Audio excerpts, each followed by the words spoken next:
What is up, everybody? Welcome to episode 9 of Good Morning America. As you can see, we have decided to go video for your viewing pleasure. And if you still like the old podcast way of doing things, then you could just sit your phone down and listen to what we say. You don't have to look at us.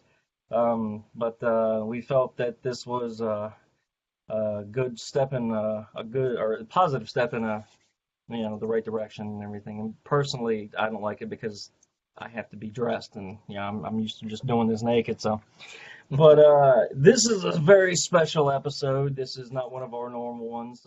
This one is going to focus solely on the State of the Union. Uh, I don't know how many of you watched it. It was uplifting and just same old shit that you hear from everybody else, and very slow reading. He needs to really practice more on that teleprompter because he gets pretty stale. But um, it was an hour and a half speech, and there's a lot to talk about, so we're gonna just jump right onto it and everything. As everybody knows, I am the host with the most, Lord Lorcan. And with me, as always, Jeff Bowling. What is up, dude? Hello, hello. Doing video, doing video. But let's not lie to these fine folks, man. Let's not lie to these fine folks. We were recording an episode about conspiracy theories, which has still not seen the light of day, because while trying to record that episode, the New World Order shut us down. Three times. Three times. So we're doing video because this is the only program left that will actually work for us. Yeah, yeah. Oh, but yes, all right. The State of the Union address, man. I forget exactly what the time was on it, but I do know it was the third longest State of the Union address in history, going back to 1966. Hour and a half. Yeah, if there's one thing Trump can do, it's fucking talk, right? Yeah. Well, But if he had read normally, I think the thing would probably have been wrapped up in an hour. But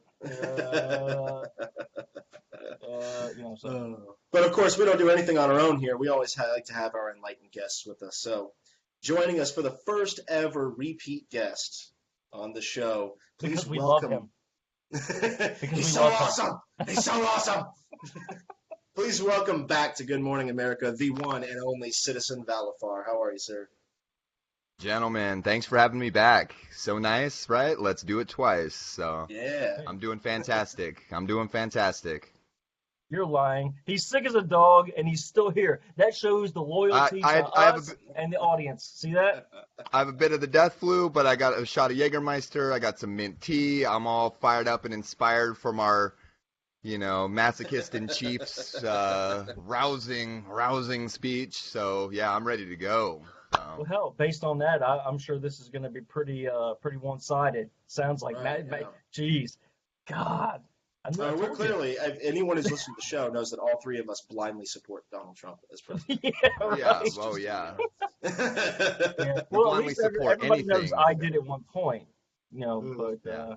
that was due to my own ignorance Well, and so. Hey, and to be fair, I do have some nice things to say. It's not all bad stuff. So I do have some good stuff to say. So Right. we might as well get that out of the way first, right? I mean, Well, let's Well, I was just gonna take say, this.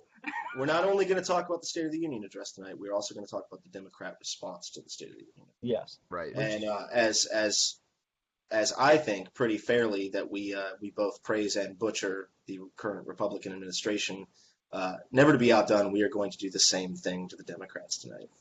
That's right. Do it right. All right, so let's just dive right in onto it and everything. Let's see. The first thing he said was, "Thank you." So, no, Let's dissect that, shall we? no. Yeah. He kind of jumped right into things and just starts talking about how great and grand he is, and how everything's been a constant uphill victory for him over the past year, and I wouldn't say that. I'd say just like any president, he's He's at least trying to make it look like he's trying to do the right thing for the country. But one of the first things he started off with was when he started referring to everybody recovering in the Texas, Florida, Louisiana, Puerto Rico, Virgin Islands. We love you, and we always, and we will always pull through together, always. Uh, You know, I've heard a lot of back and forth about how we've handled, some of the tragedies that they've had over there, and it just doesn't seem that great. So what do you guys think about how we've handled that and how he made it sound like we're just kind of in this together? Well, I don't really know about Florida and Houston, the hurricanes that hit there. I don't know how our response to those like hurricanes or natural disasters was really gauged compared to say like Bush's response to Katrina or whatever. But I do know that the emergency relief response to Puerto Rico was abysmal, and it was headline news for several weeks about how much those people were suffering. And let's be very clear here. Puerto Rico is not some foreign third world country. It's a United States territory. Those people are United States citizens. But they got treated as if a hurricane had hit Haiti. Yeah. And in some ways a little bit worse. They are starting to Right, normalize now. because nobody cares about Haiti, so They are finally starting to normalize, it seems, and get everything back on track. Power's being restored, fresh water's being pumped in again. Yeah. But those first few weeks, it was bad, and Trump didn't do anything to make it better.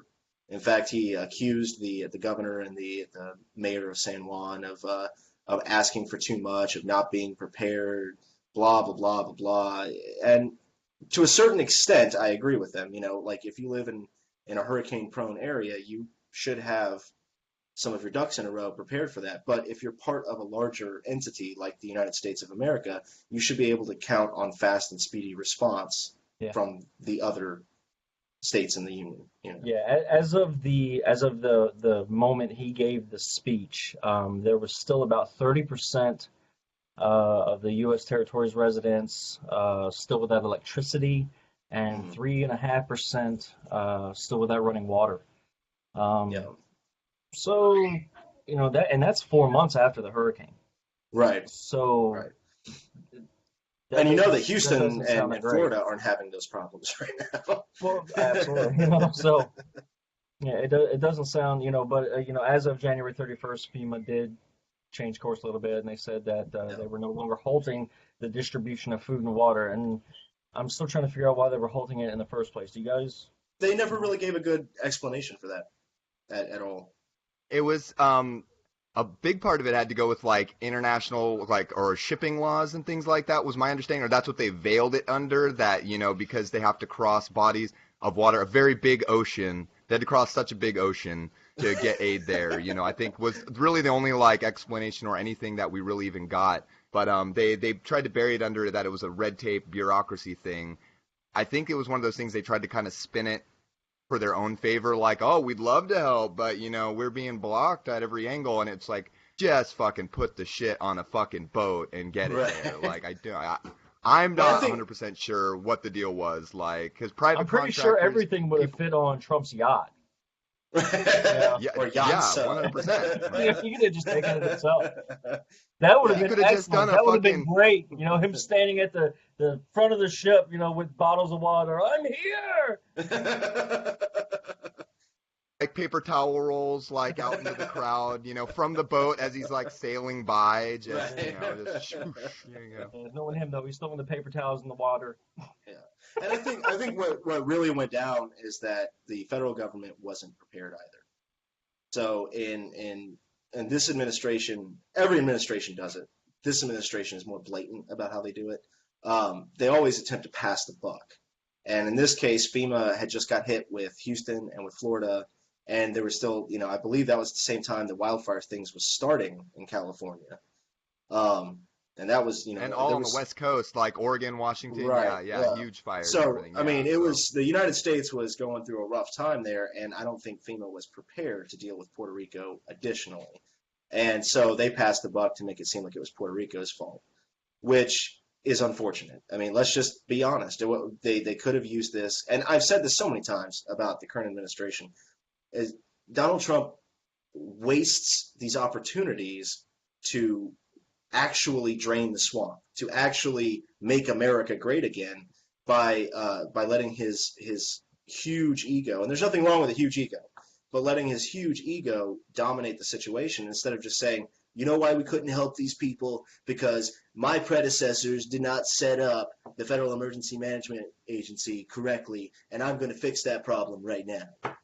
Had he done that, he would have seemed like a hero. You're getting dangerously close at being very good at his voice. Careful, because once you go Trump, actually that is a little scary. Yeah. I was looking down for a second. Again. Donald? It's happening. They're gonna fuck up this one too. Right, and yeah, Jeff, you make a good point. Like, he came in like he was gonna be like he was on The Apprentice again, like, you know, fucking handing out pink slips and doing the fucking little snake hand thing that he did. And to date, he hasn't done any of that. This one would have been a great opportunity to get some people in the boardroom and start, you know, handing out severances and, you know, make a spectacle, drag some fucking people out in the streets and have them metaphorically shot. But this would, like you say, he misses these chances again and again, and this was a huge misstep for him. Huge. Yeah. And that but kind of course, he took credit for it being good in the speech. Of course, and he's going to. I mean, but you know what? I don't. You know, and like I said, I haven't been paying attention that long, but at least now I'm paying attention. But I don't remember ever seeing a president ever really just come out and say, you know what, I fucked up. It's my fault. I take full responsibility, and I'm going to fix it.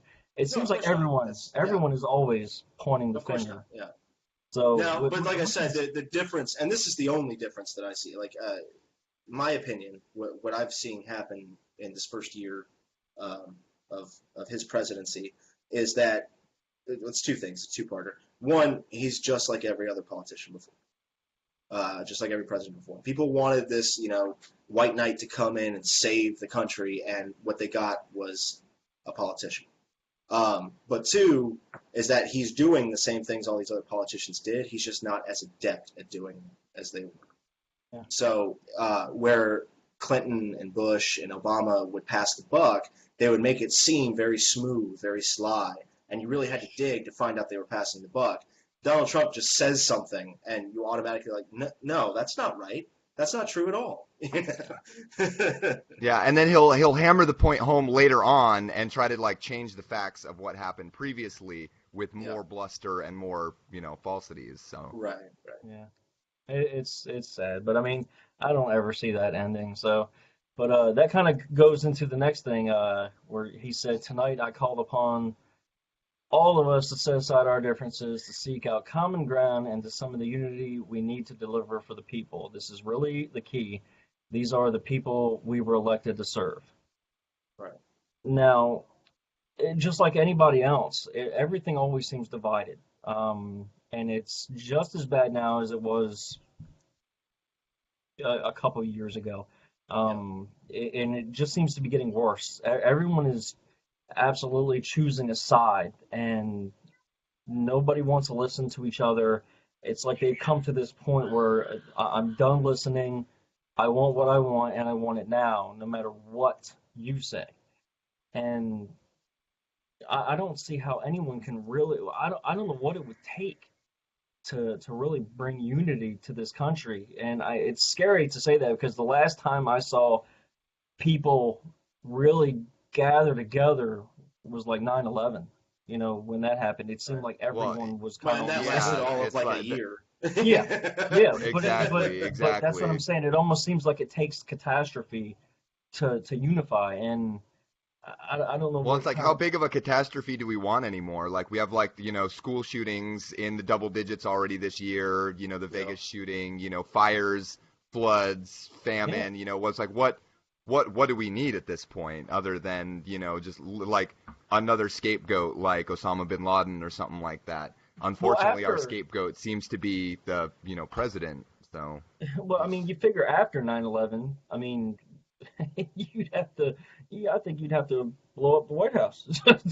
And I know every FBI sound system just heard that and enacted, and There's the yeah, secretaries had to yeah. mobilize. Olympus is under attack. Yeah. Yeah. No, I'm Expand not. the eagle. Gerard Expand Butler's the gonna eagle. come in. Yeah. Gerard Butler's gonna come in and just kick Lorcan in the face just out of nowhere, just like bam. Yeah. Yeah. So I'm not saying that that should happen. I'm saying it seems like that would be what it would take to get people to be focused in the same direction and kind of just be on the same side for a change and everything. I mean, it's no matter what you talk about, even if it is something that one side or the other has been wanting to do for a long time, they're no longer interested in your version of it. It's got to be my version or no or nothing at all. So I mean, I don't know, and it's I don't think necessarily that's it's well, like you said, it's certainly not a new phenomenon. no, Um, but but it's getting worse. I think that when it comes down to it, I mean, obviously the parties are playing party politics. Uh, that's what they do. Yeah, Um, Democrats versus Republicans, Crips versus Bloods. They're really trying to build up that thing because they want to. Each one wants to be in power. Each one is going for votes, and they're trying to extend their paycheck, basically. yeah, Um, so and this thing, and he repeated this several times throughout the State of the Union address, in different ways of saying it. But he's calling for unity in Congress. And on the one hand, I think that's an inspiring comment. I think that is a good thing. If we want to get anything done, Congress has got to put aside their differences and start working together, find some compromise together. However, coming from essentially the most divisive character in all of Washington, D.C., who also goes on to basically tell other countries that it's going to be our way or the highway. I'm not sure that message is really getting through correctly. Yeah, and not to mention, and see, this was like one of the nice things I wanted to say about the presentation is that for once it was very nice to see a sober-faced, non-blustering, figure on that podium who for once in his freaking career was able to stick to the teleprompter. Right. And he like the messages that were written for him would have been very inspiring coming from anybody else, though his delivery for once was one of what could be considered sincerity, as close as you get from a character like that. yeah. And it was, like you said, at the very beginning, it's like unity and we want peace and, love and dreams and everything like that. But as I'm sure we'll get into later, then it's like, but we need to have a fucking iron hand with the rest of the world and, Right. put ourselves Well, first at all costs. Like, Well, see, and I get that because the people that elected him, well, part of his campaign promise was, "I'm going to put America first." So, and I get that. I do get that. I still don't understand why it's to me it still seems like a payoff. Especially when you're giving as much money as you do to countries like Pakistan and stuff like that. These are oh, people big that time. they harbor terrorists and they're all about killing Americans, and it's like, why the hell are you giving them a Iran cent? and Israel and he's attempting to buy peace in the Middle East through some of the most suspect alliances that I've seen in a long time. Like, Right. Well, I mean, And it's not just him. That's It's not but just him. that's what I'm saying. My thing is that's what's been going on for years, is this worldwide payoff kind of deal and everything. But part of his campaign promise was he was going to stop that. He was going to only, and like later in the speech he says, we should only give dollars to countries that are actually our allies, not our enemies, which makes perfect sense. And not to jump ahead, basically, but as a follow up to that, I think it was just today actually they announced that they cut off funding to Pakistan Good, yeah. See, because I mean, of but because that's of how it terrorist should be. activity. Yeah, Yeah. I mean that's just stupid. I mean that's just like me going outside to my next door neighbor. If I hate him, man, here's $20. Fuck you. Thanks for hating me. Thanks for letting Right. your dog shit on my lawn and everything. Here's some money. It doesn't make any sense to give any fucking of our tax dollars and everything to these people that hate us. It's just it's stupid. To So I be mean, honest, it doesn't make a lot of sense to give as much of our tax dollars in foreign aid as we do. I mean, to be completely absolutely. honest, Even to right? allies, even to allies, yeah. Yeah. Even to allies, we prostrate ourselves financially to our allies in a lot of ways. And on the one hand, it's good to build those relationships in that sense, and two, it's good for our enemies to see what they could get if they, started playing ball and things like that. But Right. it's come to the point where when the president, on his own whim, gets to dictate who is an ally and who is an enemy, who gets money and relief and who doesn't, Yeah. it really that shuckles any sense of humanitarian, any world peace, any Right. good Christian sense right out of it. Like Yeah, he doesn't give a shit but what's happening. everyone knows he's not a Christian. But I mean that paying, or like you Except said, for his voters, his kind voters don't know that. yeah, kind of letting like you just said, kind of letting our enemies see what they could get. To me, that's like paying off the school bully. It's like, here's what you could have if you were nice to me. Well, fuck Right. that. I shouldn't have to pay you anything to be a decent human being to me. You're a jackass. You need to be fucking just destroyed. But Right. I That's don't think like we telling your should. boss, like, yeah, it's like telling your boss, hey, give me a raise and I'll do more work. Yeah, It should be the other way exactly. around. Yeah, You should be yeah, showing the drive and the ethic and everything before you ask for the money. And so in that I exactly. understand, Yeah, So yeah, yeah, I know. And that one is not an easy answer because as we push for capitalism and a free market economy, that's the whole capitalistic sense of, everybody wants to eat a steak dinner, everybody wants to drive a Ferrari. That's how we're going to get to world peace, is by opening these trade agreements and circulating that money so everybody has steak dinners, everybody has Ferraris, nobody wants to fight anymore because everything's good. That's the virtuoso capitalist right there. yeah, And if we're going to push for that, we got to make some concessions like, hey, we know you're an asshole to us, but here's some money for the people in your country. Like, the people don't deserve to suffer because of our politics. And I don't see a lot of that, unfortunately. That his whole declaration of no longer giving money to all he says is the countries that are our enemies. Well, there are populations in those countries. There are people there that are not our enemies. And so to just Well, broad that sweep brings up, I just guess, because they live in a border. yeah, that brings Yeah, up but the that's what I'm saying. Just morality because they live question. behind that border doesn't mean that they're they're our enemy. And so I to get put it that. like But that, I get that, but if you really go that route, then that means just from if you want to kind of keep things equal, that means that literally America should be giving money to every single country of the world because there are good people in those countries that don't hate us. exactly. And I all don't I'm think you saying could in do that, that. yeah, all I'm saying in that is that if you're gonna say we're restricting money this way and that way, drop this sense of humanitarian peace, love, and that's why we're doing it. Oh, That's all I'm saying. so Is be you have honest about it. Be honest Yeah, about it. Is what you're Yes, saying. you Yeah. have no yeah, moral high ground, so stop Right. pretending like you do. Just I'm giving money to these people because I like them. I'm not giving you guys money. Fuck off. Like, Right. just go with And that. that And that's yeah, way better. seems to be something that Trump is actually trying to do. So, Yeah, like and see that pressing his at best least stuff. in that brutal honesty, I may not like it, but I can respect that at least. Right. yeah. Yeah. All right, so let's go ahead and jump on to the next thing. One of the things he said was, since the election, we have created 2.4 million new jobs. Now, according to the fact checking, that is actually true. Unfortunately, they are counting November and December of 2016, while Barack Obama, uh, 16 and 17, when Obama was still president. So they're kind of using some of his numbers. Yeah, Um, some of the upward momentum that was already in place, which good. I mean, I'm not going to decry that. That the fact that checks out, that's good, and our economy is bouncing back. Fantastic. yeah, Good, excellent. yeah. So The only issue I see with it is in general that he a lot of the stuff that him and his administration have done, which kind of ties into this, is banking on the economy continuing to grow at a steady like 3 to 5% rate, which almost no economist in the country who understands the economy would tell you is probably going to happen.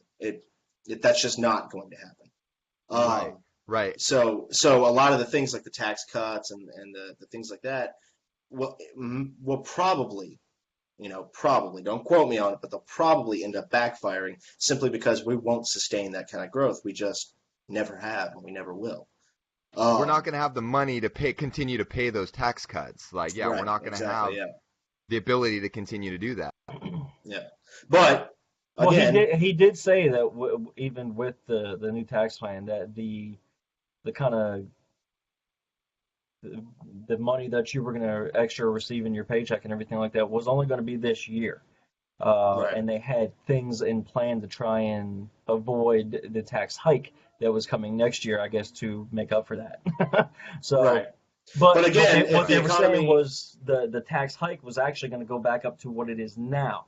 So if you're okay with what is being taken out of your pocket now, then when the tax hike comes next year, you're just going right back to where you were. So it's like enjoy this year because that's probably it.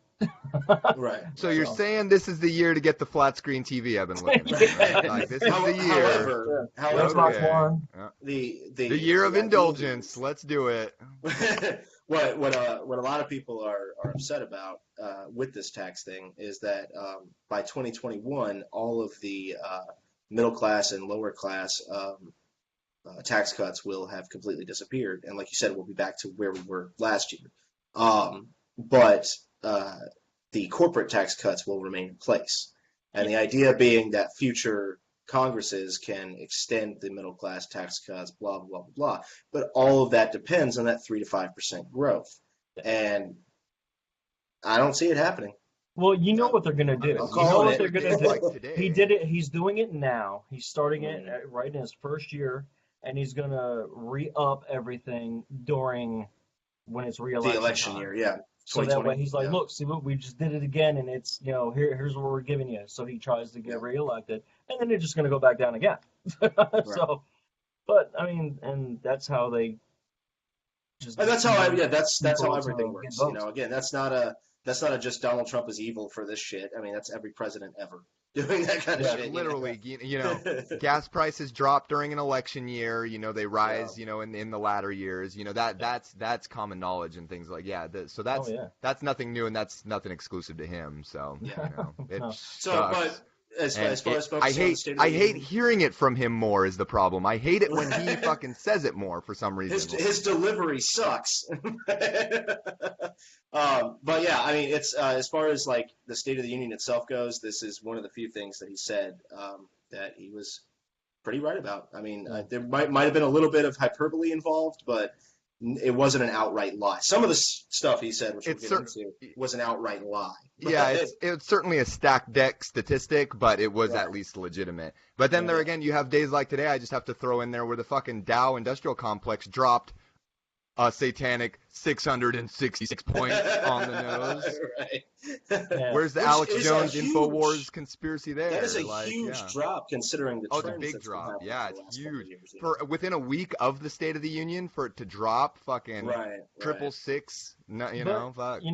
Honestly, I'm not going to complain about that because I mean, every person on CNN and everybody was like, the economy is the stock market is going to die as soon as he becomes president and everything. And here we are a year later, and it's just now kind of taking a fall. But I mean, the stock market did phenomenal. Right. I mean, he didn't kill it. Him being president didn't kill it like they said it would. That's just more of that scare tactic bullshit and everything. Oh my God, the dollar's going to be worthless, and it's already worthless. I mean, it's right. The dollar's been worthless ever since the 1930s. Yeah, I was going to say it's not backed by shit other than the faith of the friggin' government. So, so speaking of money and everything, he mentioned that rages were on the rages, yeah, and they are. Yeah. That is factual. wages are on the rise, and it seems to, according to the fact checking, according to this NPR, that was in fact true as well. Wages did grow by an average of 2.5%. And it is ahead of inflation, just barely, but it is ahead of inflation. A lot of people now that might change with the new Federal Reserve head stepping Yeah, maybe, but as yeah. of this, referring to this last year. As the speech, yes. Yeah. So a lot of people came right out and immediately slammed that. They were like, God damn, I keep saying rages, man. Fucking wages. Wages. They keep saying wages have actually been falling. And I can't find anywhere that supports that. No, I can't either. I looked up some of that. I went to various fact checking sites, and I also just did some research on the economics. And while wages, for the most part, wages are staying pretty much the same. Yeah. There has been a little slight increase, slight enough that the majority of people won't notice it. But there has been a slight increase across the board in wages, especially, and again, credit to Donald Trump, especially since the tax plan passed.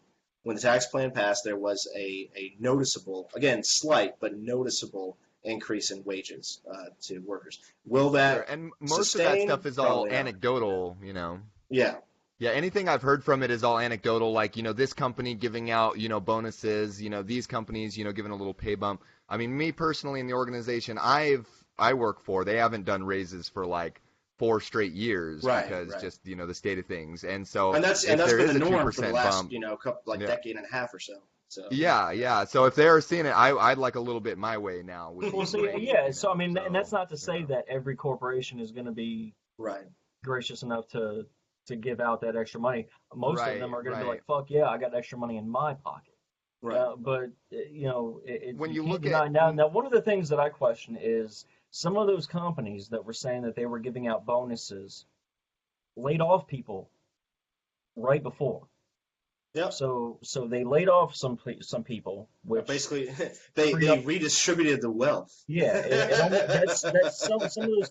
That's what it looked like. It's like, well, if we kill 10,000 jobs, we'll Right. take their salaries, break it up, and give you guys bonuses. And that doesn't look like they're sharing the wealth. That just looks like they killed a lot of jobs to make them look good, and like nobody was paying attention to the fact that they just fired a fuckload of people. Yeah. And there was big. That's the problem. Walmart was a great example of that. I think it was Walmart announced they were raising wages and then closed like 11 stores or something.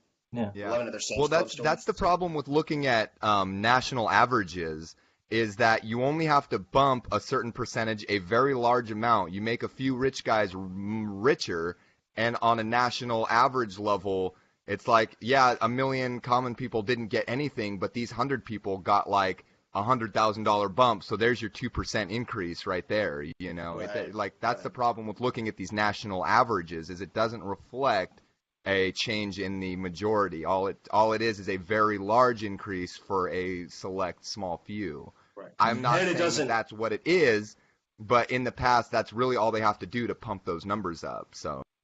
And it doesn't take into account. It also doesn't take into account. It just assumes that it was done as a result of some action by the current administration, whichever administration is in power at the time. Yeah. It doesn't take into account that some of these companies, some of these corporations had this as a long-term plan. They had to cut certain things to survive the recession, and they had planned already for it to be brought back during this time period. That just happens. Yeah, exactly. A lot of these things are just companies. Yeah, just like you said, these are plans these companies have had for a decade, and just the fact that it happens to be happening now, it wouldn't matter if it was Hillary; she'd be taking credit for it. It wouldn't matter if Gary Johnson or whoever, they would be taking credit for it, even though these things were already kind of in the game plan. Right. So because you don't I'm glad to see it. Don't get me wrong. Right. You don't run a big multinational corporation without thinking a decade in the future, and you can look at your statistics and realize how long recessions usually last for, how big they usually are, and then you make those plans accordingly. And of course, given that most presidents spend about 8 years in office, that's almost a decade, you're going to have overlap with company policy and presidential changes of authority. Absolutely. Yeah. All right. So the next thing I'm gonna kind of put two things together because it's a lot to talk about and limited time. One of the things he was talking about was unemployment. He claimed that unemployment hit a 45-year low. And another one of his claims was that African American unemployment stands at its lowest rate ever recorded. And this is a Um, big stretch of fact. This yeah. is a Well, big stretch of fact. according to the Labor Department, jobless claims indeed did hit a 45-year low, Right. and that was reported on January 18th. The next week, they said it kind of went up slightly, but it's still, it's still a low. Um, with the African American unemployment, said black unemployment did indeed hit a record low in December of 2017, and Hispanic unemployment is near a record low. Right. And So, so the issue with that, though, is that the Black and Hispanic um, unemployment rates have been on a steady decline for about 11 years now. So for about 11 years, that unemployment rate has been dropping amongst Black and Hispanic communities. And here's why I said it's a weird twisting of fact, because um, since Trump has been elected, the unemployment amongst Black and Hispanic communities has actually slowed down. The unemployment decrease that had been kind of a standard for the last 11 years has slowed down. Now, that could just be because population size, there's only so many people in a population. Um, uh, it may not be a negative thing necessarily against Trump, but to say like, oh, we hit the all-time low. No, you didn't hit anything. In fact, Right. you Well, you at slowed that down same progress. rate, yeah, at that same rate, they also it was at a record low then in 2016 and Exactly, 2015, yeah. and just continues to get better, which is a good thing. And I'm It not is, decrying that absolutely, it's yeah. not. And I don't want to see it change just to spite the current administration. Not Right, in the right. least. That's not. This I is don't just want one to of those infer that things at all. where it was like blatantly obvious that Trump was taking credit for something that he didn't actually do. yeah, I am very glad that it's happening. I'm very glad that the president acknowledged that that is happening. I think that's important. But he took credit for it, and he had nothing to do with right, it. Now, maybe yeah, next year, if it continues to decrease, because we're already well, I mean, we've essentially the American economy has recovered from the recession. For all intents and purposes, it has. So next year, if this kind of like changes continue to happen, then absolutely Donald Trump can take credit. yeah. Well, And the I hope I that it does. I hope that yeah, it does. Yes. yeah. Me personally, I still say the economy is beyond fucked, and people just don't see it right We're now. And definitely we're the definitely not where we were in the 90s. That's for well, sure. Right. the problem is a lot of people don't know that the Federal Reserve is just printing billions of dollars and just pouring it into the system, you know, just on blind faith. It's not Yeah. backed by anything, and they're not reporting the Right. accurate current value of the dollar. It's all those numbers are being flubbed, and I honestly, if I really believe if the Federal Reserve stopped pumping in all that money and everything, I think everything would go to hell in a handbasket pretty damn quick. Well, But as a rabid Well, because libertarian, I'd there love to see again, the Federal Reserve dismantled. So, yeah, I mean well, it's yeah. it's Well, it's ridiculous. ever since Reagan abolished the gold standard, it's like, what did yeah, people expect? We print money on credit, but yeah, at the same time, we kind of talked about this in the last episode when you have these very few elite people hoarding these gluts, these massive amounts of money. And now I'm not saying that I want to take the money away from the rich. Everybody has the right to make their money, get rich, be prosperous, but they have these huge gluts, billions and hundreds of billions of dollars that are just not circulating. Like Yeah, supply and demand doesn't work if we don't have enough supply to meet the demand. Like if we yeah, can't right, get any of that money to spend, we can't buy anything. So the Federal Reserve has to print more money to put into my hand, and it right, costs like $1.03 to print a single dollar bill. So every single dollar that they print, we're getting more of a 3-cent deficit on it simply because, well, and not simply because, but one of the major factors is these huge gluts of money that are just sitting there in offshore accounts, no longer being taxed, things like that. And then we add in these tax cuts to those same gluts of money, and the Federal Reserve has to print more money. yeah, Otherwise, we right. can't fucking buy shit. Like, that's just yeah, how it goes. yep. Well, because So because human nature is human nature, and we proved with Reagan that trickle down does not fucking work.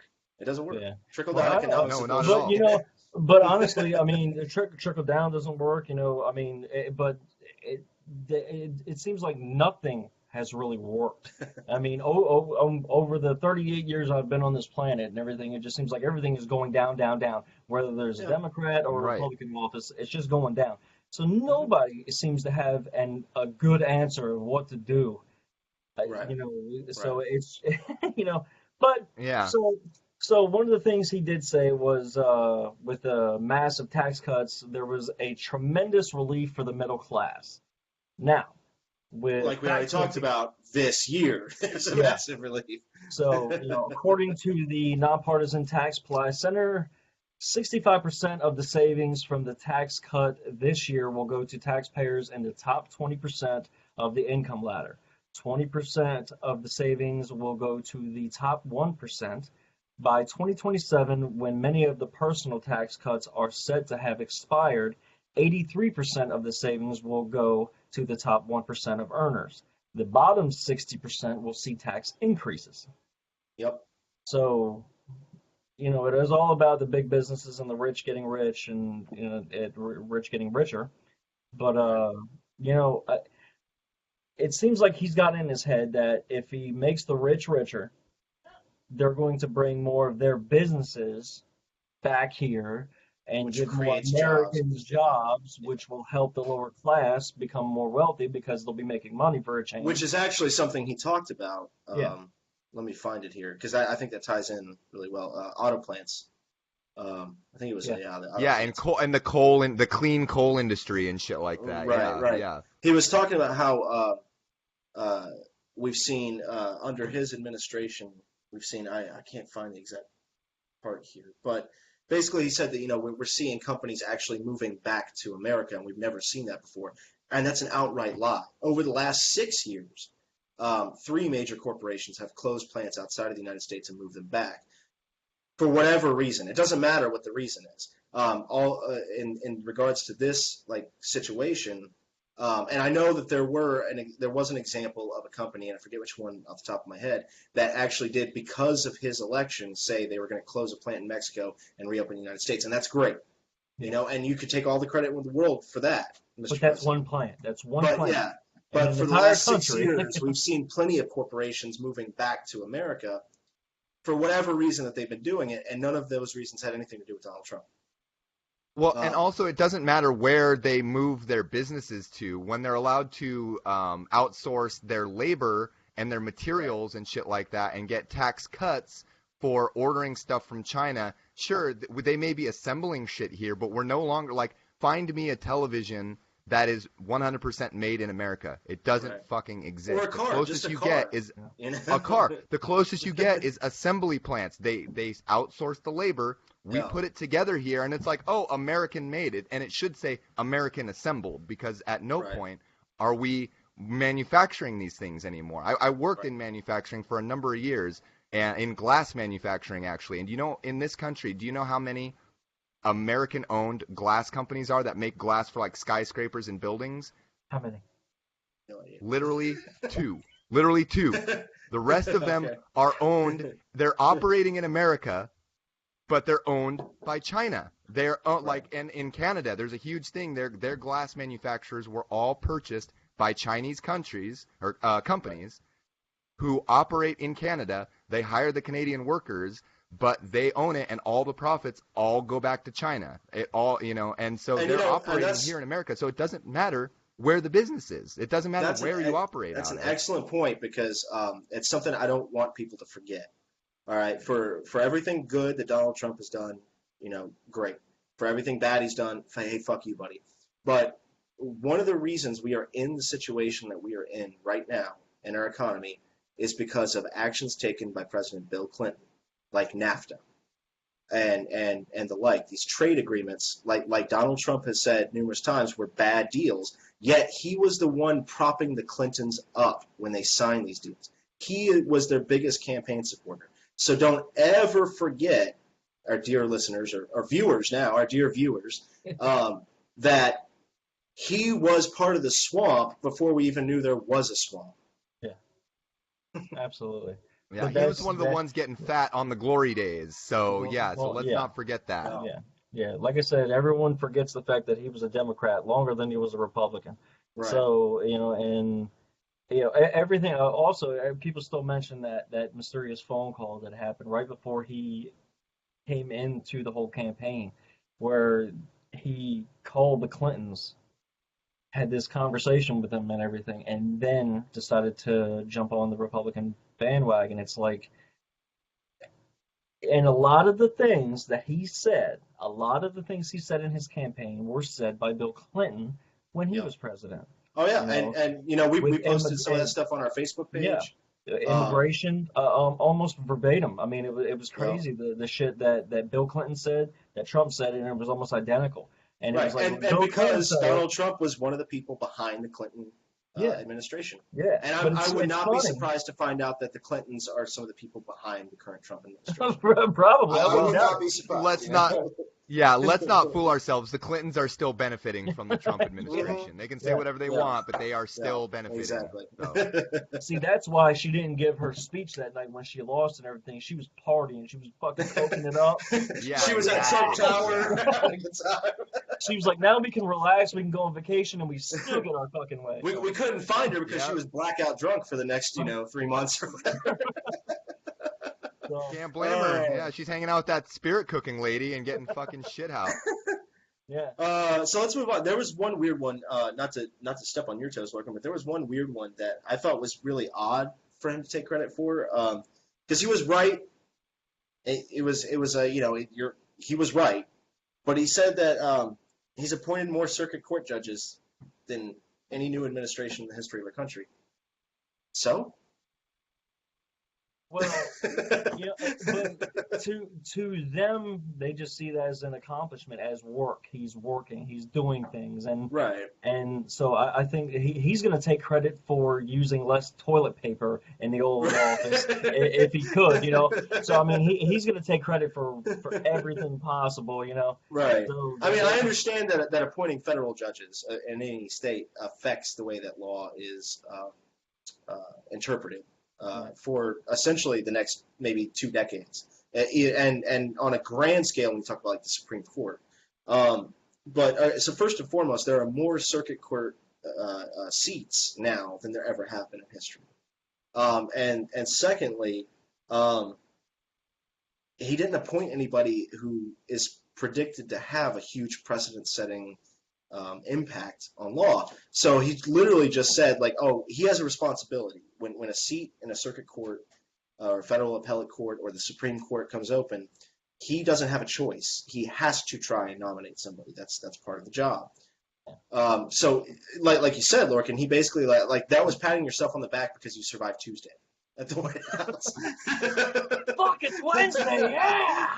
Yeah, that's like that guy that shows like, well, I came to work all week last week and I was on time and I did my job just like everybody asked me, and nobody said a nice thing about it at all. Right. Yeah, but Right. that's Here's that your whole, participation trophy. yeah, I was just saying that's that whole bullshit crybaby mentality that everyone has nowadays and everything. Everyone wants Yeah, a we fucking all fucking- know that guy at work, gal at work that's like, oh, well, I didn't miss a single day last month. Oh, your mic just cut out. Uh-oh. Oh shit! Sorry, there we go. But yeah, it's like, who gives a fuck? Yeah, you showed up, you did exactly what we pay you for. Shut the fuck up and keep going. Like, Most people nowadays always want credit for things that they were supposed to do in the first place. Right. So it's like, you should only get credit when you go above and beyond.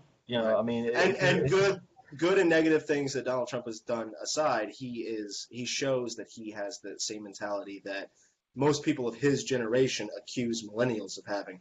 It's just human nature. He wants a pat on the back for doing something he's supposed to do. Yeah. You know? Oh, yeah. So he said last year Congress also passed, and I signed, the landmark VA Accountability Act. According to Fact Check, the VA Accountability Act has allowed the VA secretary to get rid of bad employees, but the VA still has about 35,000 vacancies. Yep. Notably in mental health care. 4 senior leadership positions also remain unfilled at the VA. So here's the issue with the VA, and I run a veteran service organization, so I have to deal with this on a daily basis. The thing with the VA is the VA Accountability Act honestly, it was a good thing. It was a good concept. But here's the problem: the VA and the federal government in general don't pay enough money to interest the type of medical and mental health professionals that could actually make a difference. So good for them for firing the bad ones, but until you can raise the rate of pay, you're not going to get any good ones. And like you said, you're going to be stuck with these vacancies, which make the wait times just as bad as they were when the bad ones were in.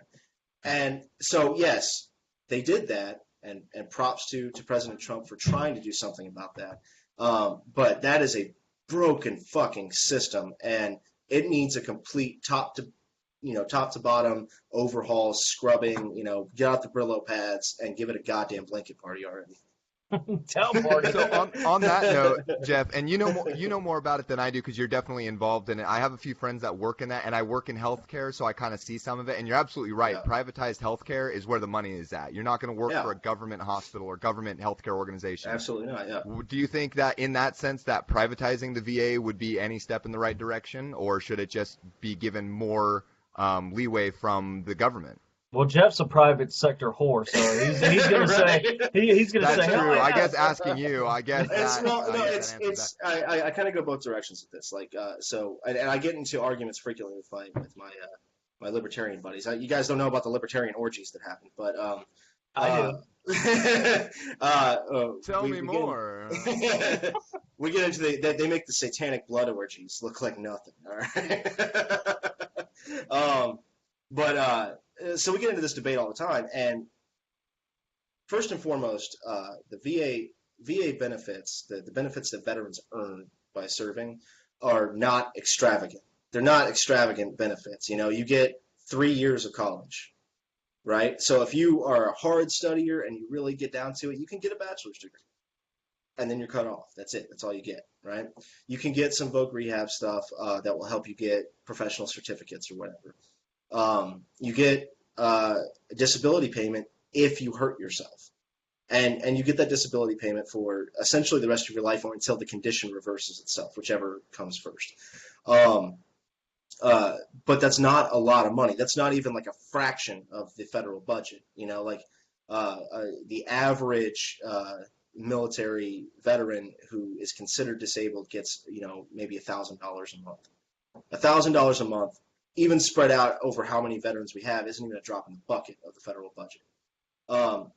Especially not in our military spending at all. That's not even a fucking drop of piss compared to how much we spend on the military. Right, so. Exactly. So it's not. To me, there's nothing extravagant about it. The rights, the things that veterans earn by serving, are guaranteed to them by federal law. So the government has to have some kind of involvement. However, as a libertarian, I'm all for privatizing anything like that. Privatize the Department of Education, privatize Social Security, privatize the VA. Not because necessarily that the private companies will do a better job, but honestly, when it comes to the VA, they can't do much worse, and it's something different. Yeah. Yeah, that's true. There you go. That's true. I mean, and I guess if you turned it into the kind of thing that somebody could make some money on, you might actually see some upward growth. Because there again, exactly, as I said, I work in healthcare, and that is a multi-billion-dollar industry. Healthcare is an industry. It's not a humanitarian effort. Despite the fact that the organization I work for is nonprofit, Catholic-based, and is a faith-healing organization, they net over like almost $100 million in profit every year. So for a nonprofit organization, they make a lot of money. Now, with the whole nonprofit thing, all that money has to go back into the organization, but as a result, you see higher wages in the upper echelons. Yeah. You see like advancements in technology. You see more modern facilities and things like that. So I think that, honestly, I think the VA could benefit from a little bit of that upward growth. Yeah, and even if you don't privatize the entire VA, I think the VA is one of those weird things where it could benefit from a private public partnership. Like privatize the hospitals, but keep the VA itself, the oversight committee, government. Something like that could work. Sure. Sure. But yeah, we're talking about the State of the Union address, and he's right. They did this. It wasn't enough, but hey, at least they tried to do something. Yeah. Well, you've got somebody whispering in his ear telling you. But I mean, like you're never going to make everybody happy with anything. Of course. I mean, this one government organization is never going to be able to fix everything entirely. Right. It's just never going to happen. Especially not when you have things like the current global war on terrorism we're fighting. The every day there's hundreds of new veterans coming out of Yeah. the military and into the system. And that's not. I mean, this is not an indictment on the global war on terrorism. I could care less about having that conversation right now. Maybe in the future. But regardless, this is the situation. This is the reality we live in. There are hundreds, if not thousands, of new veterans coming out of the service and into the civilian world every day, every week. And the VA hasn't even caught up to the ones from Vietnam yet. So Yeah. No, I doubt they're Yeah, never I going to mean, catch and just up. as an aside, yeah, before we get just right back to it, my landlord he's a Vietnam veteran and has only just this year, finally got a serious diagnosis for his post-traumatic stress disorder, Yeah. and is just now this year finally getting some of the paperwork for a disability claim for it. After serving as a Marine in Vietnam, just this year is finally being recognized. Like, oh yeah, that might have fucked you up a little bit, and so You think? just in time for him to just they're just now getting traction on that. So yeah, fucking A. So good luck to you, vets. Well, see, that's what I can't imagine. No. That's, to me, that's one of the downfalls of having something run by the government. Is it's slow. They're never going to have the manpower to handle all of the issues for all of the citizens. It's just, and that's why everything takes so goddamn long. It's like right. that's when I'm all for privatizing and everything. Can you imagine if there was an organization in each state that was solely responsible for the citizens of that state? Everything would move so much damn faster because each organization has so many fewer people to worry about. But in order to do that, we have to go back to and why this country was founded and the way in which it was founded. And nobody's willing to do that, Republican or Democrat. And if it's privatized and it's for profit, if they're not processing people and they're not getting shit done, they're losing money. So that's the big incentive right there. So so I can digress on that. But no, you guys should do episode. I think that'd be good. Well, we'll leave that to the other boys on the network who handle the money show and everything, though. Right. So helping developing countries. This is another claim that he made. Which I thought was interesting because he was right and wrong all at the same time on this one, which was he claimed, and this is a quote that I'm reading from one of the fact-checking websites that I found, he claimed that the U.S. does more than any other country anywhere in the world to help the needy, the struggling, and the underprivileged all over the world. And so here's the thing. Monetarily, he's right. We spend more money than any other first world or second world country out there. But that's literally the only thing we're at the top of that list for. Germany, France, Great Britain, Spain, they all do more when you consider like manpower, infrastructure building, contract development, blah, blah, blah, blah, all the other things that are involved besides just throwing money at the problem. They all do. We're like at the bottom of that list. But we are at the top for giving money to all these people. And this kind of goes back to what we kind of like started this episode talking about with, we are big fans apparently of just throwing money at any problem, even if it's an enemy or a friend or whatever. We just like to throw money at it and hope that it works out. And this doesn't seem like a sustainable thing for me or something that I would brag about if I was in charge of this program, What do you guys think? Well, I mean, they know that's all they can do anyway, but that's everybody. That's every president, I've seen since like I said, since I've been alive. It's just nobody wants to get their hands dirty. Right. So it's like, well, here's a couple $1 billion. Leave us alone. Go fix your shit. And I mean, and it's less time consuming, I would say. When you throw money at somebody and just, hey, you take care of it and everything. Here's the money to do it, or here's at least some of the money to do it and everything. But and I can see that. It's like paying your kids for getting a good grade. People do that all the time. It's like here's It's money. it's Go basically do like go do your it's thing. like upper level management stuff right there. It's Yeah. like it's Yeah. delegating. It's and that shit is expensive. And so on the one hand, it's vital, it's necessary. You can't do it for free.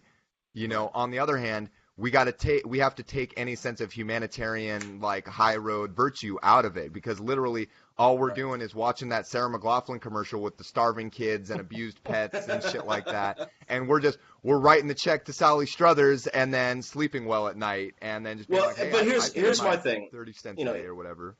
here's my theory on this, and that's I don't think we owe developing countries anything.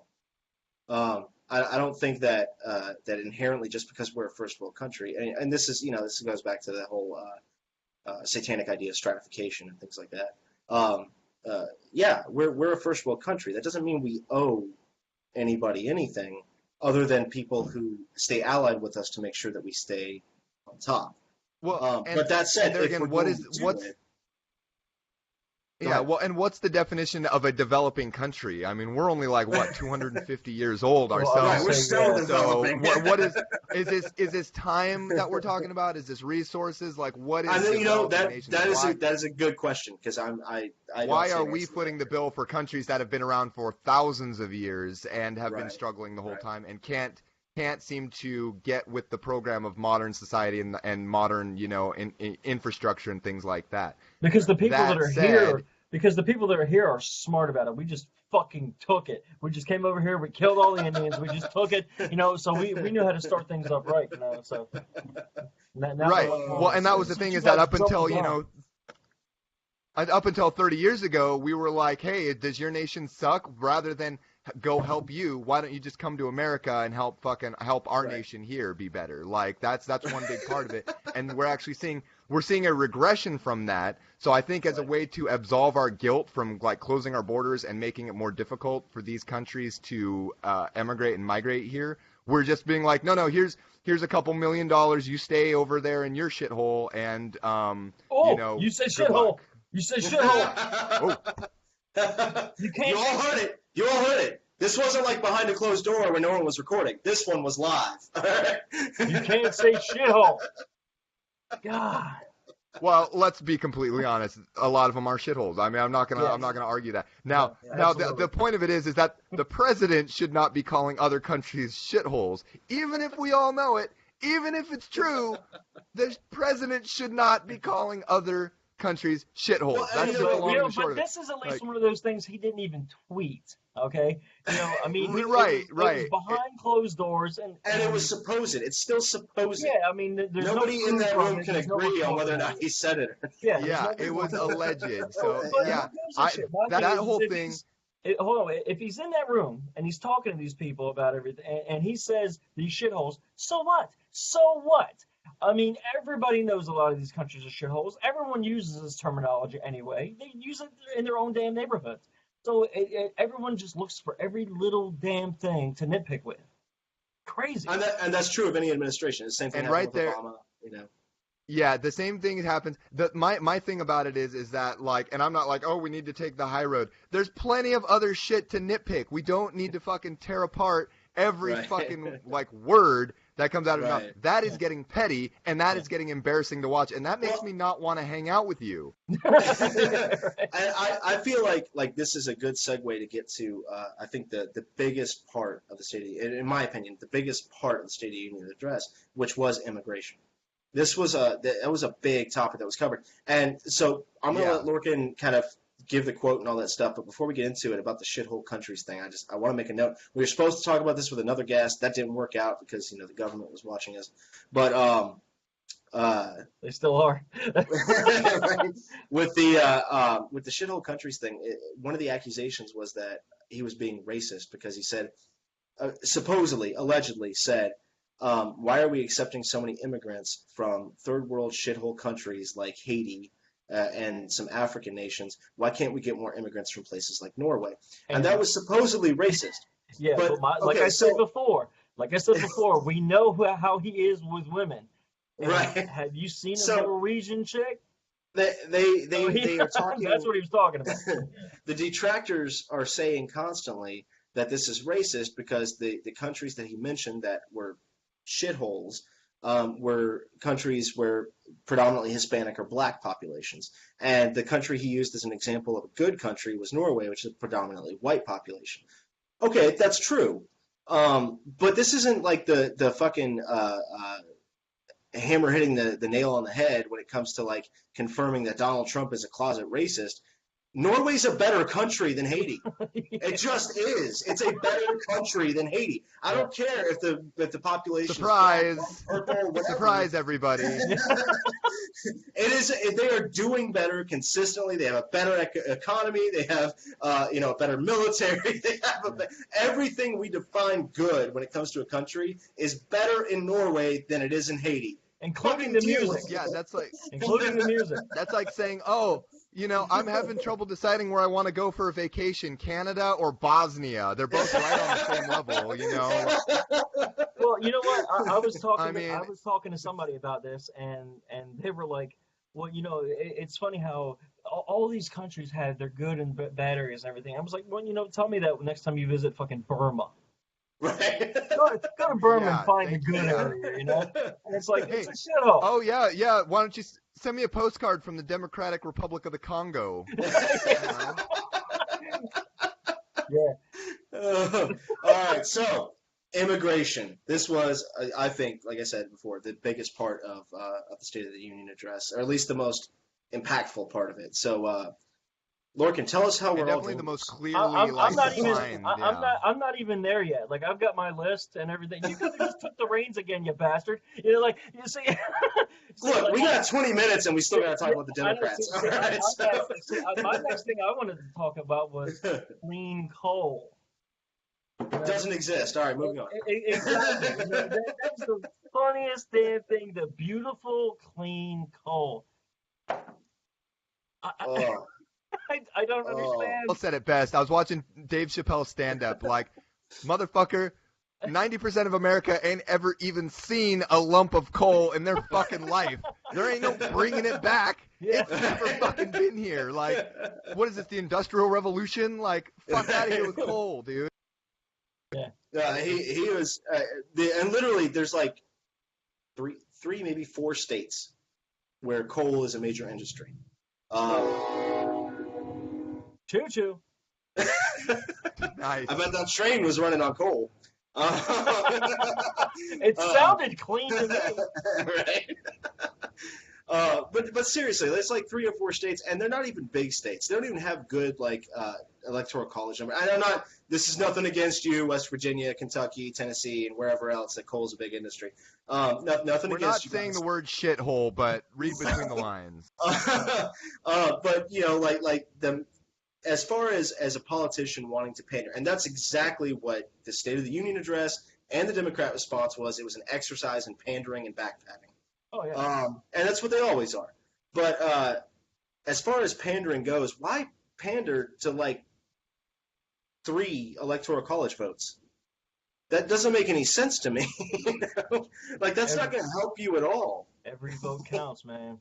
Every vote counts. Strategically, it doesn't help, and it's a big fucking pipe dream, honestly. Yeah, We're against fucking pipe dreams, and that's exactly what that is. That's fucking putting hope in people's pockets that is never going to actualize.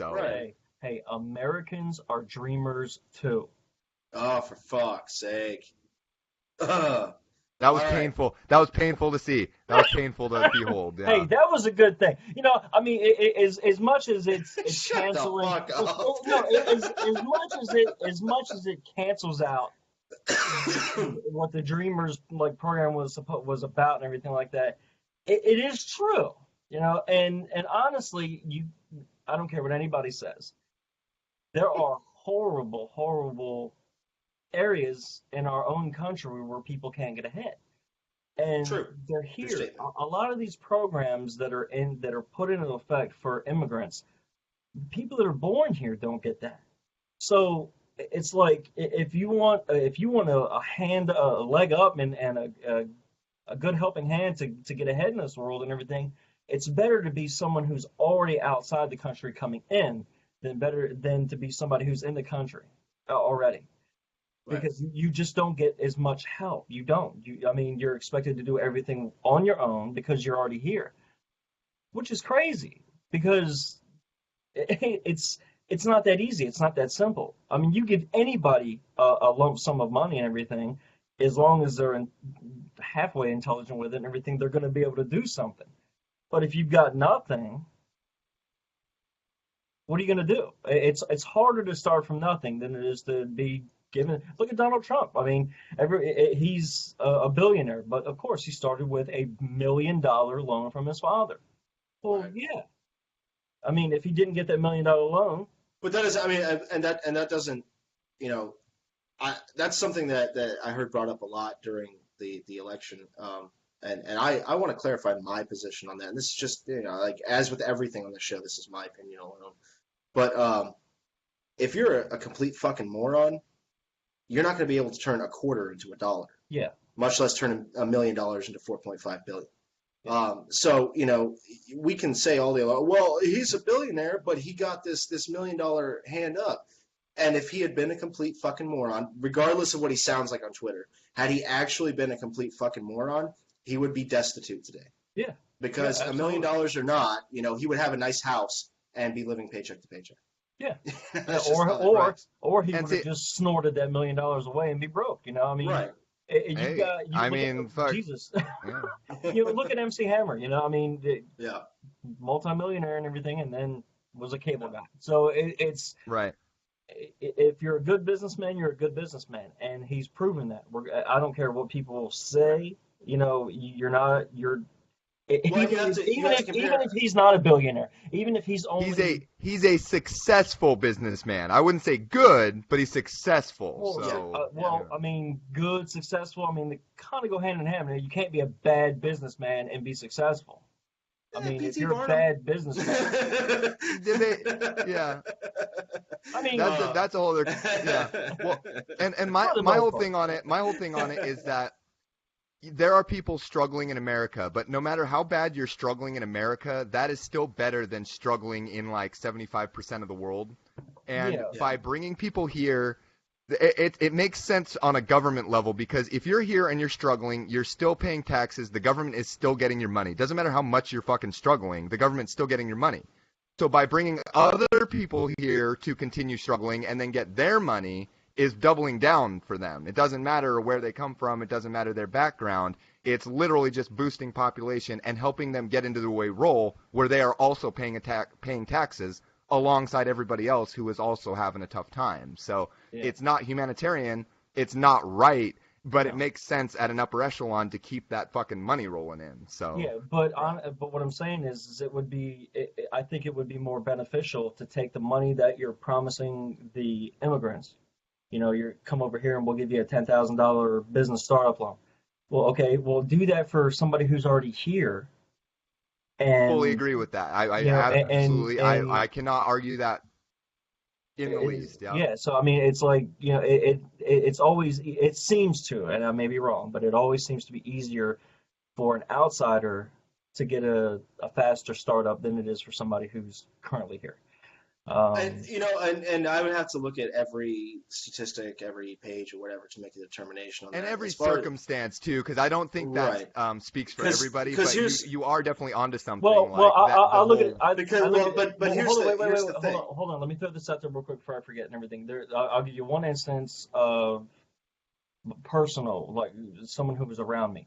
I was working at a manufacturing industry for a few years, and there was a woman who came over here from South America, and she has 5 kids, husband.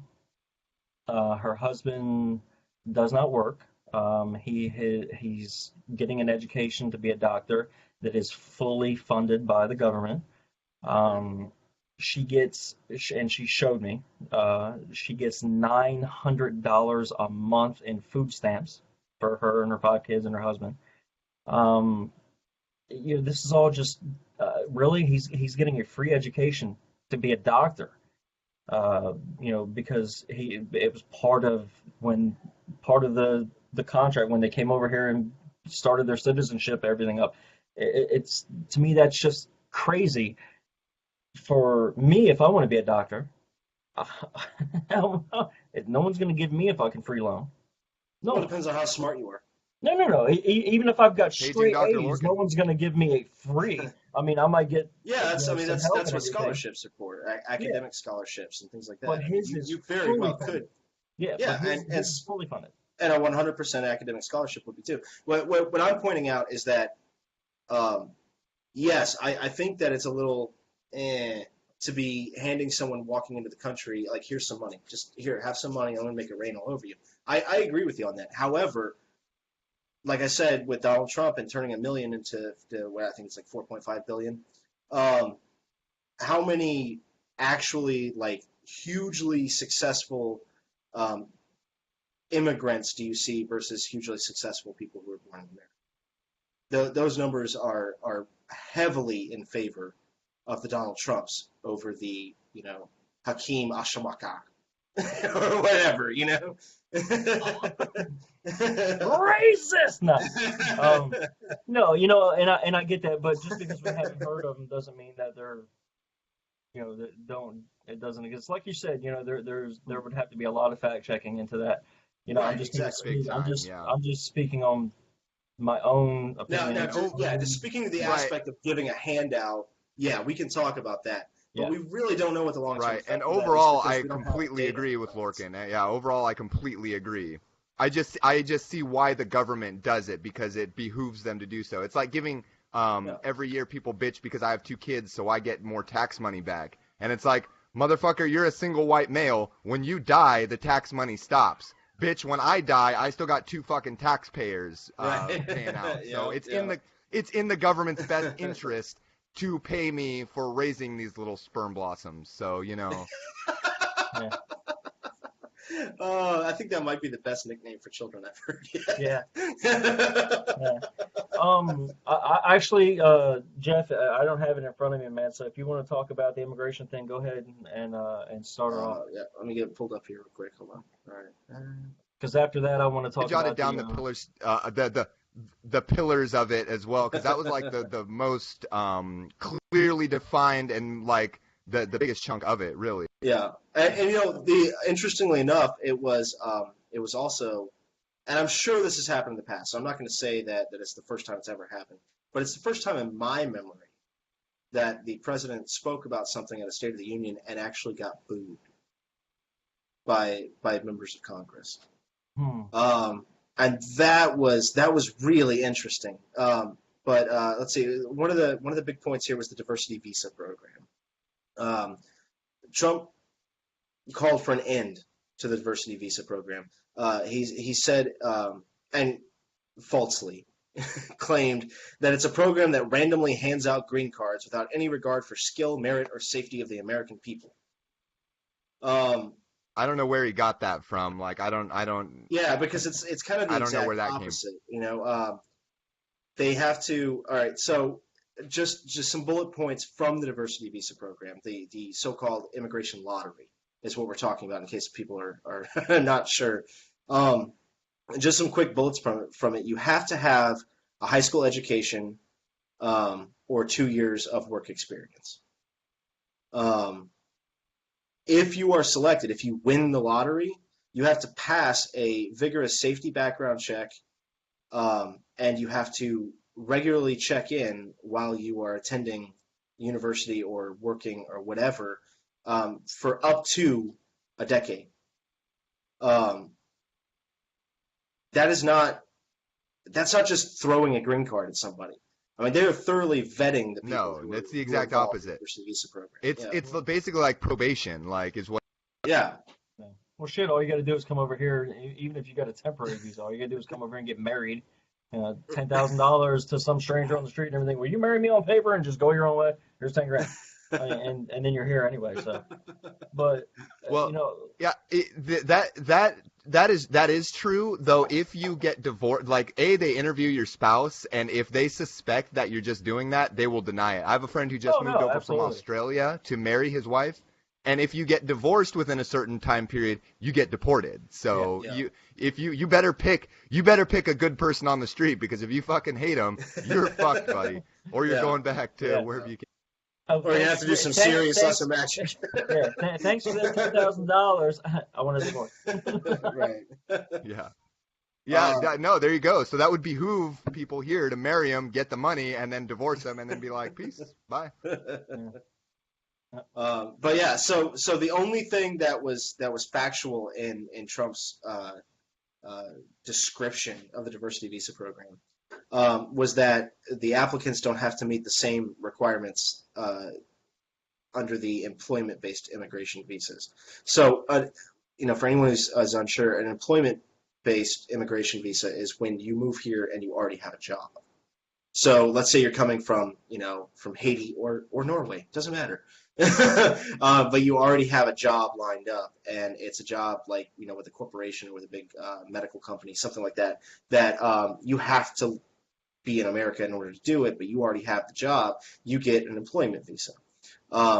Yes, the people in the lottery don't have to meet the same requirements as those people. In fact, their requirements are a little bit more stringent than those people. Because literally all they have to do with that is pass a background check and show proof of employment and keep that employment. That's all that the employment based immigration visas have to meet. Whereas, like we already mentioned, you have to have a high school education, equivalent of a high school education, or 2 years work experience, pass a background check, all this other stuff to win the lottery.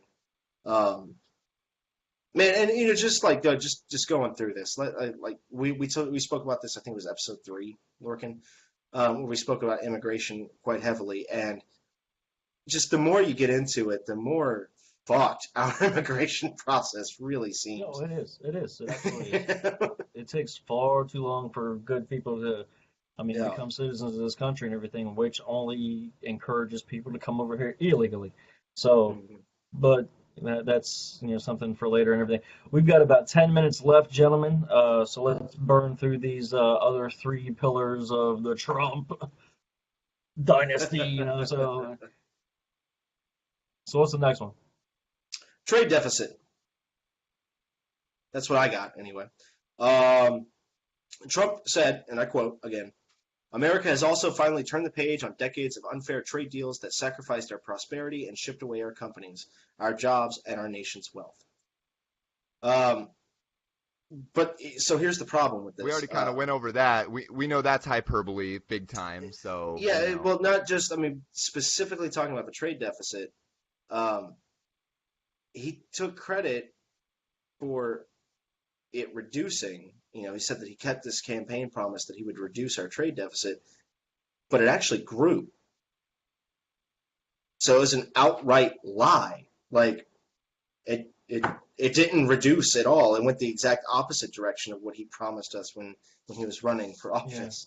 Yeah. Well, maybe he meant based on what it was. Maybe let's see here. Maybe based on what it was projected to grow and everything, he actually saved that much money and everything. So maybe that's what he meant, Sure. Yeah. Well, what? Maybe it didn't get as bad. Maybe it didn't get as bad as they thought. So yeah, that's what it is. Shit didn't hit the fan quite as bad as they thought. So we got. And another perfect example of that is the next pillar that I was going to talk about was the U.S. image abroad. Twice during the speech, Trump said that we are improving our image around the world. And according to every international poll that's been conducted since even, when he got elected, before he even swore in, that is completely false. It's the exact opposite of that. In fact, he's not fooling anybody on that. We all know it. We all know it. Not fooling anybody there. We're the laughing stock of the developed world. And the thing is that, so even the shitholes are laughing at us. George W. Bush got a lot of flack when he was in office. Obama didn't get as much flack, but George W. Bush got a lot of flack for being an idiot when he was in office. And it was pretty common knowledge that the rest of the world was like, oh man, Americans are stupid when he was in office. Right now, according to this most recent Gallup poll from 2017, we are 48% lower than we were under George W. Bush's presidency.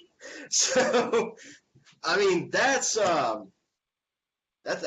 pretty insane, and that's a poll of 134 countries, and I think there's only like 170 On some immigrate countries. here. Well, I mean, just go to the next one. Just go to that. I was like, because everyone knows about this. The last one that I was going to talk about, because I don't have any more bullet points here, so feel free, Lorcan, to jump in if you have any. But the last one I was going to talk about was the afterwards, the after effect of that, where Donald Trump and his administration claimed that it was the most watched State of the Union address in history, which is patently false. Dude, even Obama- Fox News came out and said that's not true. Even Fox Right, News had yeah. to come out and say not true at all. Like, yeah. So, Yeah, because it was, I don't have the exact figures right in front of my face, but I believe he got somewhere around 48 million views. And first of all, President Obama's first State of the Union address had more people, but that's not even the biggest in history. Bill Clinton has the biggest in history in the 90s Yeah. with 66 million viewers, somewhere around there. So it wasn't just like wrong; it was like 20 million viewers wrong.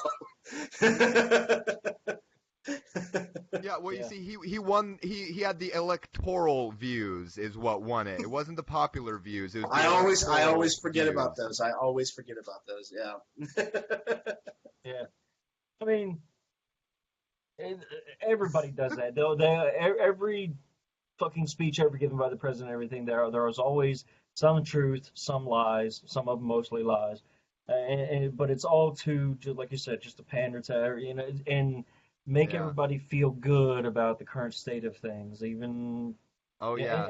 But Well, and because the thing is most people will not research nothing. They're going to turn on the TV, they're going to listen to what he says, and that's truth. That's their absolute truth. It's like, okay, he said it, must be true. And they do that with every president, and that's why a They lot of wouldn't times. let him say it if it wasn't true. He wouldn't Yeah, lie. yeah, and say exactly, that yeah, opinion. right. Like, So I mean, That's So not are you allowed. telling me that politicians lie? yeah, Is right. that what you're telling me? But people buy into the bullshit so much, man. It's just. Right. You're never going to tell me that my president is lying to me about this. And I just said, man, everyone lies to you, dude. Everyone. So, but Yeah. it's to me, it's just, Yeah. it's you can't like honestly, it would be strange if someone actually stepped up to that microphone and be like, hey, things are fucked up.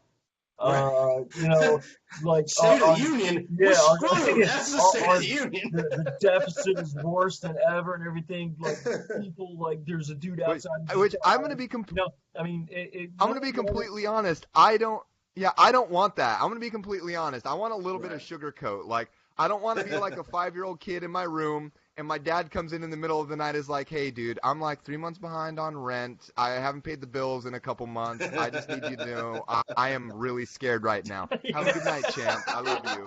Like, I don't want that. I just want him to handle some business. But I will say the one thing about the whole thing, like the whole State of the Union, like I maybe I didn't tune in as closely to previous ones, but this was like, I mean, they really went out of their way to showcase a lot of really sad people of color, like the people whose like daughters got attacked, like this fucking. And there's a term for that. There's a term for that. I'm trying to think of it. It was one of our past presidents started this where they call people out and like highlight things that they did. Showcase them as heroes. And like Trump picked, there was a police officer from, I want to say, New Mexico who adopted a crack baby. The guy that escaped North Korea. Yeah. But I mean, honestly, there was a lot. You're absolutely right. There was a lot of. This was a lot. Look at how sad this token black guy is. Well, honestly, and I was gonna say it wasn't. I don't think it's as bad as you're saying, because I've watched it twice and everything, and I mean, it was like he had the white people, the black people, and the the Mexican Right, guy. but the It white was people like, were also women too, so it was like, well, like I hey, said, look how not racist. And not Look, sexist. these are my black friends. These are my Asian friends. These are my well, Hispanic friends, and this is they're my gonna. woman friend. Yeah, So. but Right. they're gonna do that. I mean, they're always gonna do that. I mean, like you got programs And out that's there just like an observation. Like that's you need just to hire 3 white people, 2 black people, 1 Mexican, and 1 Asian. I mean, they that's just how things are. yeah. But, We've got a affirmative action, the State of the Union here. Like yeah. well, I mean, yeah. So I mean, they're gonna point that kind of shit out and everything. But the So one, I know we're the running. one thing he was talking about, like going after the gangs and stuff like that. That was when they brought them up with the MS-13. That's one thing I can't wait for. I really hope they fucking just plow the streets of that shit because Well, that'll help people in my. Well, here's the thing. I mean, here's the thing. How's that going to work exactly? I mean, the war on drugs failed miserably. Not the war on Um, drugs, not the the war on drugs, the just the war on the fucking criminals who are just standing out there. I'm telling right, you, but it's listen, MS-13 exists because of drug trafficking. So targeting MS-13 is still fighting the war on drugs, which has failed miserably. well, every And- gang, all and- gangs and- do drugs and guns. Right, but MS-13 solely exists to transport drugs across the Mexican border, to receive them from cartels. But That's the that's only one- reason they exist. But that's and- one of the worst ones. And So. but for the last almost 35 years, we have been fighting wars on gangs, and the Crips are still here, the Bloods are still here, the Yeah, but Latin that's Kings the are still thing. here. But that's We're the not thing. taking out MS-13, Yeah, but not see- with the laws that we have in this country. But that's what I'm saying. No one is really fighting a war on drugs. Nobody is really fighting a war on gangs. They're not actually doing it. They're pouring money into things, and just shit's not getting done. Nothing's True, been effective. I'm saying that he made it sound like he was going to actually fucking take care of business. And if anything out of his entire campaign, I'm really hoping that's one of the things that he really right. Fingers crossed on that. On that, I can agree, definitely. Yeah, I mean, but And like you said, I'm right there with you. I don't have high hopes for it. I think it's not going to end in anything. anytime But if you could we've take care of declared it, wars yeah, on. absolutely go for it. yeah. We've declared wars on poverty. We've declared war on drugs. We've declared war on terrorism, and we're still Yeah. struggling on those. So Yeah. this Well, might see, be the one, well, and I hope it is. I'm right there with you. I hope it is. Since we're going to stop giving all that money to Pakistan and everything, we can use that money to hire more law enforcement. Pump it into the LAPD. And see if we do. There we go. All right, So- Talk a little bit about the Democratic response. yeah, I was gonna say we got like if it's all right with Citizen V here, we do more like 5 more minutes on the Democrat response. I got time, gentlemen. I got time. There was an individual named Representative Joe Kennedy, and yes, that name sounds familiar because he is one of those Kennedys who gave the Democrat response. An excellent choice for the Democrats. I mean, what better way to appeal to your core demographic than to get a rich white guy from a rich white guy family to give your speech for you? Someone I totally identify with. Absolutely. Yeah. But and that's that's a joke off the cuff just looking at the guy. However, Joe Kennedy actually could have been a good choice for it because he is a young Democrat, and as many of the media has pointed out, we haven't seen a young Democrat in a long time. The last 2 big superstar Democrats that existed was Hillary Clinton and Bernie Sanders, neither of which are anywhere near the definition of young. So, and he was a Kennedy, so he appealed to the kind of the elite Democrat class, However, it took him about 13 minutes and 48 seconds, give or take, to give his rebuttal to the almost hour and a half long State of the Union. And man, if you thought Trump pandered during the State of the Union address, whoo boy, this was 15 minutes of pure pander and nothing else. Yeah. That Representative Kennedy gave us. He delivered the speech. Let's start the pandering clock, the pandering meter. I wish I had a little graphic up here, like ding, for every pandering moment. He decided to give the speech from a vocational technical high school in a small town, small Midwest town, in their auto tech classroom. And of course, right behind him, kind of in the shadows, is a Ford Mustang with its hood up that these kids work on to learn. Pander! It was obvious what the Democrats were doing with this rebuttal, the working class white men demographic went to Donald Trump in this last election. The Democrats have historically always been the party of the white working class male. Back to unions and things like that, and they completely lost that demographic. And everything about this speech, all 15 minutes of it, was an attempt to appeal to white working class men. The only thing he could have done more is a straw hat and some fucking blue jean overalls. Right, Like, exactly. That's the only thing that would have. Yeah, no, I'm right there with you. That being said, not much of what he said in his speech was false. Unlike with Trump, where there was some outright lies, Joe Kennedy didn't say really anything that was untrue. He just didn't say much of anything. He played it safe. That's the best thing a politician can do to keep from lying is just not speak. Right. He did bring up a couple things that Donald Trump did not bring up that people were expecting to hear. And to go back to Citizen V's point about you don't want the president, you kind of want the president to sugarcoat the state that we're in and whatnot. At the same time, while I do agree with you, like I certainly would not want to hear the president say something like, "Hey boys, we're fucked, man. You guys better collect some food and some water because it's not going to be a good future." I don't want to hear that from the president either. However, it is supposed to be the president of the United States addressing Congress. We just happen to get to see it, and he's supposed to be giving Congress a fair assessment of what the state of the union is. And a couple of things he didn't mention that Representative Kennedy did was like the Me Too movement, the Black Lives Matter movement. Which is what we were talking about, the Americans are dreamers too, was essentially the Republican version of hashtag All Lives Matter. Right. They basically did. Everybody's dreams are important. Everybody's dreams matter. Yeah. And regardless of my feelings on the Black Lives Matter movement, all that as an aside, not the route you want to go when you have to pander to these people. So Kennedy did an excellent job of pandering. The only problem was that it was noticeable pandering. The only thing in his speech that stuck out to me was what I consider a huge mistake on his part, where he addressed the Dreamers, that group of people that led to the Americans are all dreamers, and all of that stuff. Is a huge just a huge mistake. He's talking about how the Democrats their pledge to us as American people is that everyone matters to the Democrats and that they will take everyone's problems seriously, and that the Dreamers, the immigrants, those people are Americans. And then he spoke to them in Spanish. So and I'm not, obviously the United States of America does not officially have a language. You know what it was? At the bottom of the screen on your TV and everything, it said, if you'd like to hear this in English, please press 1 now. Right. But he habla español. Yeah.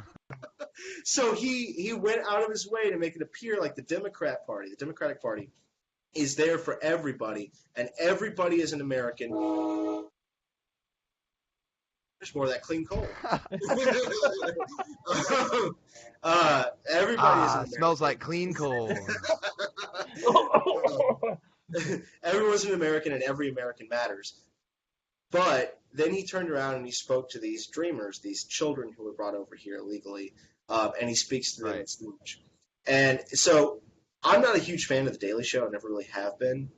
But the new host of The Daily Show, Trevor Noah, for anyone who watches that, he is insanely liberal. Like there's no question about where his bias lies. But he kind of summed this up perfectly. And so I'm going to give him a little bit of credit here.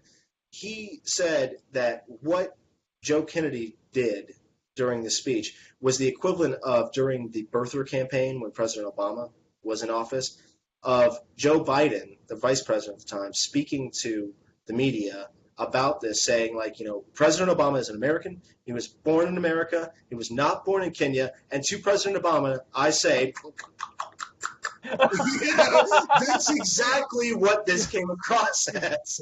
Yeah, yeah. Well, and it's also like, it's like we all the dreamers, everybody here who's emigrating to America, all of you mean something to us, and we see that you are all Mexican, is what they're saying. And it's not the Russians, it's not the Vietnamese, it's not like this. America's made up of all races. Except English and Spanish speaking is really all we get. Like, you can see the Korean or the fucking like Japanese Democrats just sitting on the cage. Hey, we know what he's saying. Yeah, exactly.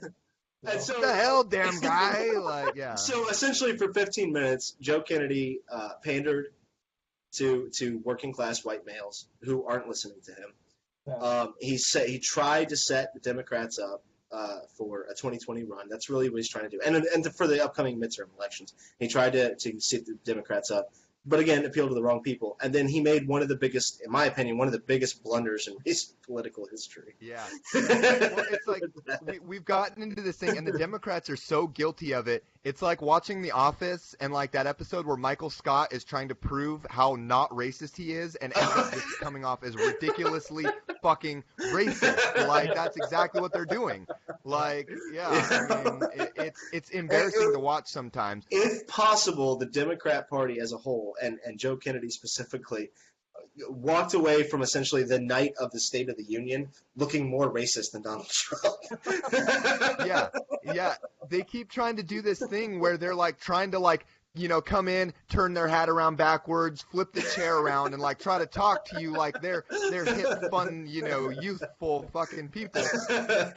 But they're like 3 generations behind, and they're not getting it, and they are still not getting it. And it's like, that is the fucking problem. Yeah. So the thing with Joe Kennedy on this rebuttal, on this response from him, is that the one thing that we did learn is that the Kennedy genes are strong in this one. He has the ability to speak and carry himself, despite this this blunder. He sounds like a Kennedy when he's talking. Yeah. And so his and future, the Democrats I think, is need bright. that. Like you said, the Democrats need that, and I hope that they continue to embrace it and continue working in this direction. Yeah. Is my hope. And at the very least, for Joe Kennedy, at least he wasn't just sitting there clapping in front of his fucking microphone the whole goddamn time. Like, kudos to him. Yeah, exactly. Like, kudos to him for that. I was about to fucking shut the thing off because it's a fucking. I mean, it was bad. It's like, if I wasn't watching, it sounds like he's just fucking a fat chick in front of his microphone the whole time. Like, I mean. Hey, that's And my I gotta mom throw it you're out there. talking about. Is that why you started the show? We're past time. We're way past time. We're way over it. Yeah. So and what is the State of the Union? There's so much stuff on here, actually, we didn't even get to cover and everything. We could have done 4 hours and still probably not covered it all and everything. But hopefully everyone out there has a little bit better understanding, a little bit more facts on the situation, And it's on keep YouTube. researching. Everybody should go watch it. Everybody has an obligation to go fucking at least check it out. Yeah. Like, don't. It's fucking just literally take it it's from an us. hour Go and a half. fucking It's an see hour it. and a half. It's a day on Yeah. Facebook for most of you. yeah.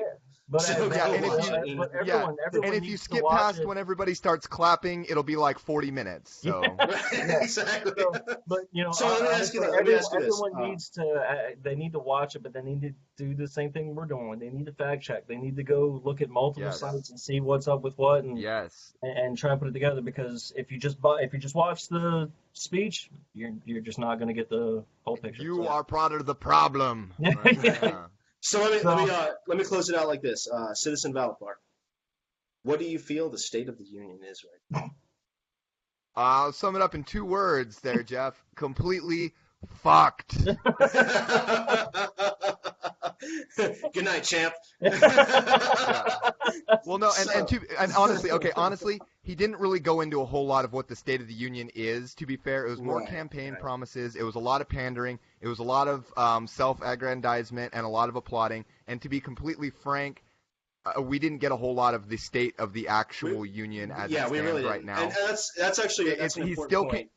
He's campaigning for 2020. That was very clear here. His hair was at an all-time glorious state on his Perfect. motorcycle helmet. Perfect. And the things he did hit on were vague. They were biased. They were factually incorrect.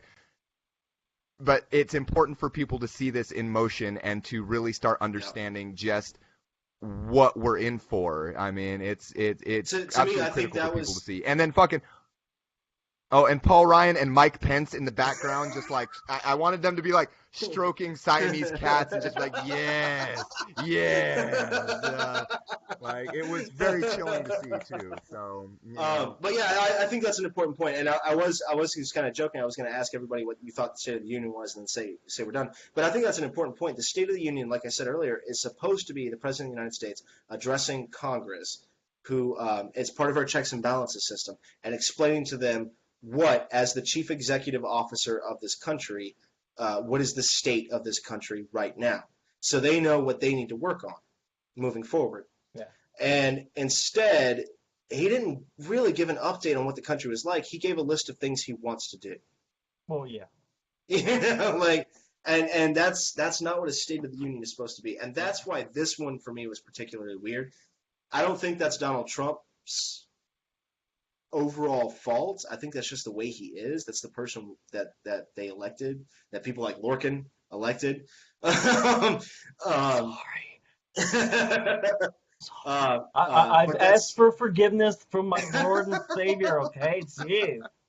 But that's, I mean, I agree with you guys. I think that people need to go and they need to watch this State of the Union address because it is different. Donald Trump is a different kind of president, and the ball is still in the air whether or not that's going to actually work.